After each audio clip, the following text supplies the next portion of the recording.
ಬಾಲಕ ಮತ್ತು ಬಾಲಕಿಯೊಬ್ಬಳ ಮೇಲೆ ಅನೈತಿಕ ಪೊಲೀಸ್ಗಿರಿ ಎಸೆದ ಆರೋಪದಲ್ಲಿ ತಂದೆ ಮತ್ತು ಮಗನ ವಿರುದ್ಧ ಪಾಂಡೇಶ್ವರ ಪೊಲೀಸ್ ಠಾಣೆಯಲ್ಲಿ ಪ್ರಕರಣ ದಾಖಲಾಗಿದೆ. ಬಾಲಕ ಮತ್ತು ಬಾಲಕಿಯೊಬ್ಬಳ ಮೇಲೆ ಅನೈತಿಕ ಪೊಲೀಸ್ಗಿರಿ ಎಸಗಿದ ಆರೋಪದಲ್ಲಿ ತಂದೆ ಮತ್ತು ಮಗನ ವಿರುದ್ಧ ಪಾಂಡೇಶ್ವರ ಪೊಲೀಸ್ ಠಾಣೆಯಲ್ಲಿ ಪ್ರಕರಣ ದಾಖಲಾಗಿದೆ. ಸೋಮವಾರ ಸಂಜೆ ಈ ಘಟನೆ ನಡೆದಿದ್ದು, ನಗರದ ಬಾಬುಗುಡ್ಡ ರೈಲ್ವೆ ಟ್ರ್ಯಾಕ್ ಬಳಿ ಇದ್ದ ಬಾಲಕ ಮತ್ತು ಬಾಲಕಿಯನ್ನ ತಡೆದು ನಿಲ್ಲಿಸಿದ ಆರೋಪಿಗಳಾದ ತಂದೆ ಮತ್ತು ಮಗ ಅವರಿಬ್ಬರ ವಿಡಿಯೋ ಮಾಡಿದ್ದಾರೆ. ಅಲ್ಲದೆ ಬಾಲಕನಿಗೆ ಹಲ್ಲೆ ನಡೆಸಿ ಜಾತಿ ನಿಂದನೆಗೈದು ಬೆದರಿಕೆ ಹಾಕಿದ್ದಾರೆ ಎಂದು ದೂರಿನಲ್ಲಿ ತಿಳಿಸಲಾಗಿದೆ. ಇದರ ವಿಡಿಯೋ ಸಾಮಾಜಿಕ ಜಾಲತಾಣದಲ್ಲಿ ಹರಿದಾಡಿದೆ. ಬಾಲಕನ ತಂದೆ ನೀಡಿದ ದೂರಿನಂತೆ ಪಾಂಡೇಶ್ವರ ಪೊಲೀಸರು ಪ್ರಕರಣವನ್ನ ದಾಖಲಿಸಿಕೊಂಡಿದ್ದು ತನಿಖೆಯನ್ನ ಮುಂದುವರೆಸಿದ್ದಾರೆ.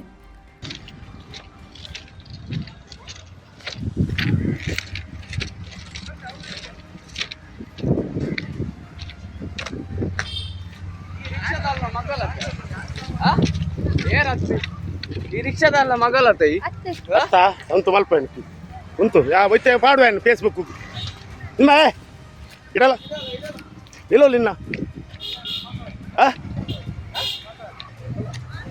ಇಡ ಒಂದು ರೈಲ್ವೆ ಪಾಡುವ ಬಾರಿ ಕಿಸ್ತು ಬರತ್ತನು ಏನ್ ತೂ ಎತ್ತ ಮುಳುಂಡಲ್ಲ ರೆಕಾರ್ಡಿಂಗ್ ಉಂಡು ಬೆಟ್ಟದ ನಡ್ಸಿ ಬಲ ಈ ಬರ್ಪ ಈ ಬಲ ಈ ಬರ್ತಿ ಜನ ತನಿಖೆ ಪಾಡು ಎತ್ತ ಮುಲ್ಪ ನೂದೆಡ್ ಪಾಡುವೆ ಈ ಬಲ ಸಾರಿ ಅತ್ತೊಂದು ಆ ಪೊಣ್ಣ ನಿಲ್ಲು ಡ್ರೈವರ್ ಪೂತು ಹೋಗಿ ಮಗಿ ಸೆಕೆಲು ಆಹಾ ಬಾಡ ವಿಷಯ ಅರೆ ಇಲ್ಲಡೆ ಹೋಯ್ ಇಲ್ಲಡೆ ಬಲಮೆ